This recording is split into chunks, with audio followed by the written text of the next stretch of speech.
جو میں بات کر سکتا ہوں، میں سلمان اکرم راجہ ہوں، میں وہی بات کروں گا۔ میں نہ کسی کو گالی دے سکتا ہوں، نہ میں کسی پہ الزام لگا سکتا ہوں، نہ میں کسی کی بے عزتی کر سکتا ہوں۔ میں جو ہوں وہ آپ کے سامنے ہے۔ مجھے کسی سے مقدمہ چھیننے کی کوئی ضرورت نہیں ہے۔ اللہ تعالیٰ نے مجھے میرے کیریئر میں بہت مقدمے دیے ہیں، بہت شہرت دی ہے، بہت پیسہ دیا ہے۔ میں اگر یہاں آیا ہوں تو صرف اس لیے آیا ہوں کہ یہ ابتلا کا دور ہے۔ اس دور میں ضرورت ہے کہ آئین اور قانون کی بات کی جائے۔ اس دور میں ضرورت ہے کہ ہم ہاتھ بٹائیں، ایک جمہوری تحریک جو اس ملک میں اس وقت میں سمجھتا ہوں موجود ہے، رواں ہے، اس کو ہم مضبوط بنائیں۔ میرا کوئی اس میں ذاتی معاملہ نہیں ہے۔ میں جس بڑے مقصد کے لیے یہاں کھڑا ہوں اس کے لیے میں کھڑا رہوں گا، میں لڑتا رہوں گا۔ فواد چودھری صاحب کے حوالے سے تو مجھے بالکل بھی کچھ وہم و گمان بھی نہیں۔ میرا ان سے کبھی کوئی زندگی میں کوئی مکالمہ، گفتگو، ٹاکرا کبھی کچھ ہوا ہی نہیں، کوئی واقعہ ہی نہیں ہوا۔ ایک دن پتہ چلا کہ انہوں نے میرے خلاف ٹویٹیں کرنا شروع کر دی ہیں۔ کیوں کی ہیں، کس کے کہنے پہ کی ہیں، میں نہیں جانتا۔ کسی تضحیق کا جواب تضحیق سے تو نہیں دوں گا نا، وہ میں نہیں ہوں۔ میری ایک پرورش ہے، میرا ایک وجود ہے، میرا گفتگو کرنے کا ایک طریقہ ہے، میرا ایک پس منظر ہے، ایک تعلیم ہے۔ جو میں بات کر سکتا ہوں، میں سلمان اکرم راجہ ہوں، میں وہی بات کروں گا۔ میں نہ کسی کو گالی دے سکتا ہوں، نہ میں کسی پہ الزام لگا سکتا ہوں، نہ میں کسی کی بے عزتی کر سکتا ہوں۔ میں جو ہوں وہ آپ کے سامنے ہے، اس سے زیادہ مجھے کچھ نہیں کہنا۔ سلمان اکرم راجہ صاحب، آپ کو تختہ مشق بنایا گیا مختلف سیاستدانوں کی جانب سے جن کا تعلق پاکستان تحریک انصاف سے، وہ خود کو کلیم کرتے ہیں، لیکن ساتھ میں آپ یہ بھی الزام لگایا گیا کہ آپ نے کرپشن بھی کی ہے، اور کرپشن کی داستانیں بھی ٹویٹر پر ہم لوگ دیکھ رہے ہیں، پڑھ رہے ہیں ان کی جانب سے۔ آپ کی خاموشی کو کیا سمجھا جائے؟ کون سی کرپشن جواب نہیں ہے؟ کہاں پہ کرپشن کی ہے؟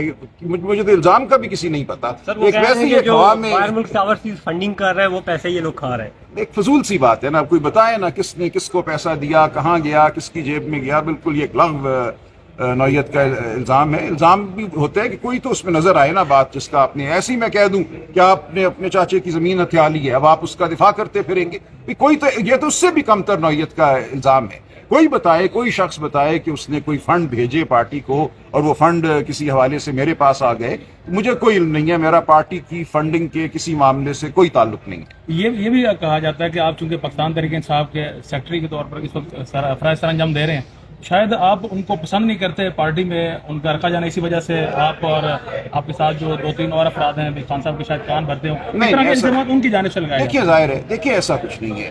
جہاں تک شیر افضل مروت کا تعلق ہے، میرا ان سے کبھی کوئی اختلاف نہیں تھا۔ ان کا ایک طریقہ ہے گفتگو کرنے کا، اس سے ہمیں ماضی میں نقصان پہنچا ہے۔ عمران خان صاحب نے سخت برہمی کا اظہار کیا ہے، جو سعودی حکومت کے حوالے سے انہوں نے بیان دیا، اس کا ہمیں ناقابل تلافی نقصان پہنچا ہے۔ وہ ایک ایسا لمحہ تھا، ایسا وقت تھا جب ہماری پارٹی اور سعودی حکومت کے درمیان ایک ہمیں ایسی نہج پہ تھے کہ وہاں یہ بیان آنا انتہائی پارٹی کے لیے نقصان دہ تھا۔ یہ ہوا۔ عمر ایوب صاحب کے حوالے سے بھی الفاظ ادا کیے گئے، حامد خان صاحب کے حوالے سے الفاظ ادا کیے گئے، شبلی فراز کے حوالے سے۔ کوئی ایسا شخص نہیں ہے سرکردہ پارٹی میں جس کی تصدیق نہ ہوئی ہو۔ اب یہاں یہ واقعہ ہوا، اس کے باوجود میں ان سے ملتا تھا، اٹھتے بیٹھتے تھے عدالت میں، عدالت کے باہر۔ میرا کوئی ان سے نہ ماضی میں کوئی تعلق نہیں رہا، میں نہ ان کو جانتا ہوں، نہ میرا ان سے کوئی مقابلہ ہے کسی حوالے سے۔ یہ کیس جب چل رہا تھا عدت والا، وہ ایک سٹیج تک وہ کر رہے تھے، خان صاحب نے کہا کہ آپ یہ کیس ٹیک اوور کر لو، میں نے وہ ٹیک اوور کر لیا۔ مجھے تو کوئی خواہش نہیں ہے، مجھے کوئی کیسوں کی کمی نہیں ہے۔ خان صاحب نے مجھے کہا ٹرین کا کیس کرو میرا، تو میں نے وہ کیا۔ اللہ کے فضل سے وہ ہم اس میں بھی سرخرو ہوئے، عدت میں بھی ہم سرخرو ہوئے۔ مجھے سائفر کے دوران کہا گیا کہ بند کمرے میں ہو رہی ہے، اس کو چیلنج کرو، کہو کہ یہ کھلی عدالت میں ہونی چاہیے۔ ہم نے وہ 2 دفعہ کیا، سائفر کو کوش کرایا۔ جیل کے اندر ایک چھوٹا کمرہ تھا، ایک بڑا کمرہ وہاں بنایا گیا، اس میں صحافیوں کو آنے کی اجازت دی گئی، خان صاحب کو بات کرنے کی اجازت دی گئی۔ وہ فیصلہ میرا ہی حاصل کردہ ہے۔ اسی طرح ہم نے ریزرو سیٹس کا مقدمہ میں نے لڑا پارٹی کے لیے، ہم نے ریزرو سیٹس خواتین اور اقلیتوں کی حاصل کی۔ اب مجھے ہدایت ہوئی کہ یہ ملٹری کورٹس کا مقدمہ لڑنا ہے، تو میں لڑ رہا ہوں۔ مجھے کسی سے مقدمہ چھیننے کی کوئی ضرورت نہیں ہے۔ اللہ تعالیٰ نے مجھے میرے کیریئر میں بہت مقدمے دیے ہیں، بہت شہرت دی ہے، بہت پیسہ دیا ہے۔